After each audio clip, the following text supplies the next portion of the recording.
Přestaň nesnášet ty ženy. Dívej, oslovit neznámou ženu je často tak trochu netradiční věc.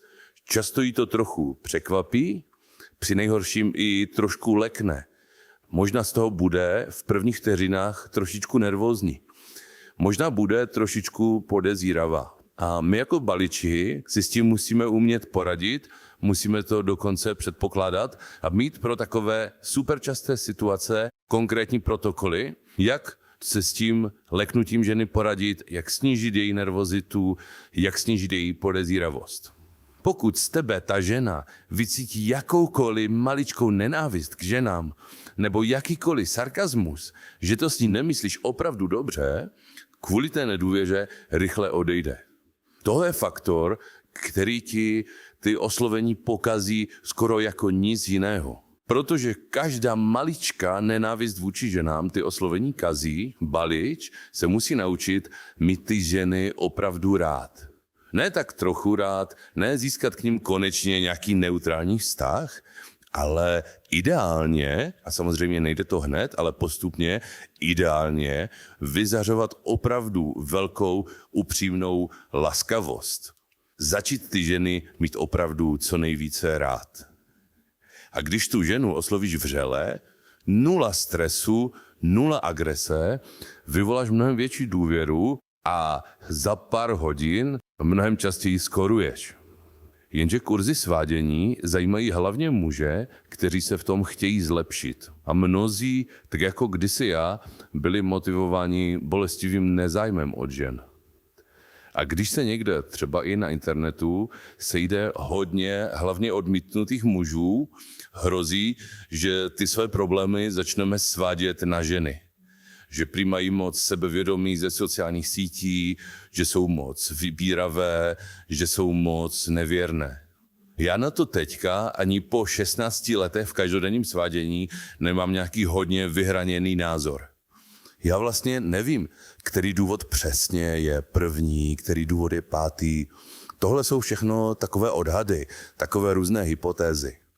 Já jako instruktor svádění vím úplně jistě jenom to, že svádět problém na ženy ti nikdy nepomůže.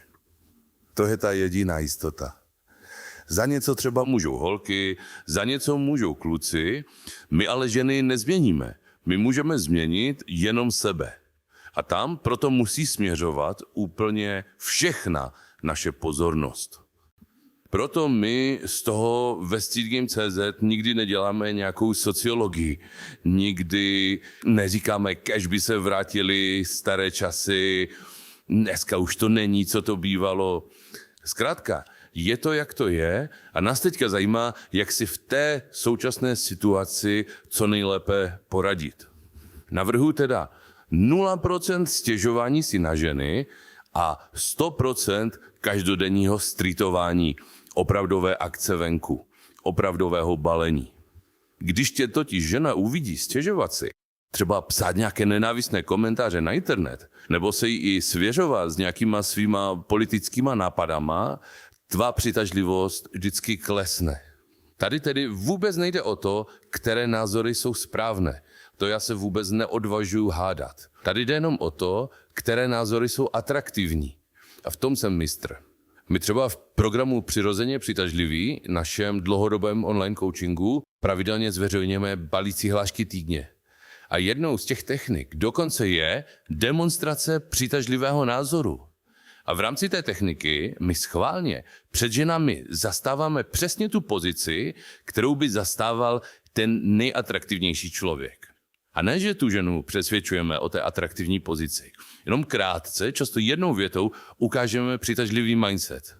Například, nikoho nesoudím, pro mě je sex úplná maličkost. Je sex maličkost? Není sex maličkost? To by se lidi mohli hádat, ale atraktivní názor je ten, že sex je maličkost.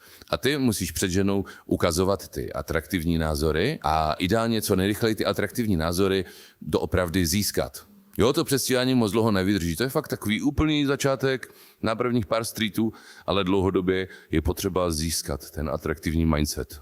My na to dokonce, na ten atraktivní mindset, brzo pořádáme seminář. Možná nechám odkaz v popisku i na něj. Hlavně ale udrž na paměti, že tohle se nikdy nesmí stát nějaká politická debata. Jde hlavně o to. Oslovuješ ženu na ulici, to může vyvolat určitou nedůvěru. Když žena vycítí nenávist, vycítí sarkazmus, odejde kvůli té nedůvěře. Čím radši ty ženy budeš mít, tím více ty to s nima půjde. Proto my s žáky běžně děláme i cvičení na lásku k ženám. Cvičení, které ti v tom pomůže, pokud by si v sobě jakékoliv špatné emoce vůči ženám našel.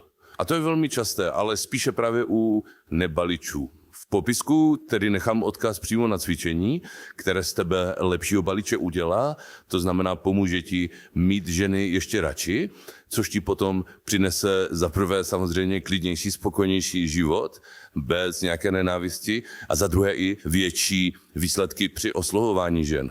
Hledat problémy na holkách nás nezajímá, to by totiž bylo spíše nějaké opačné cvičení.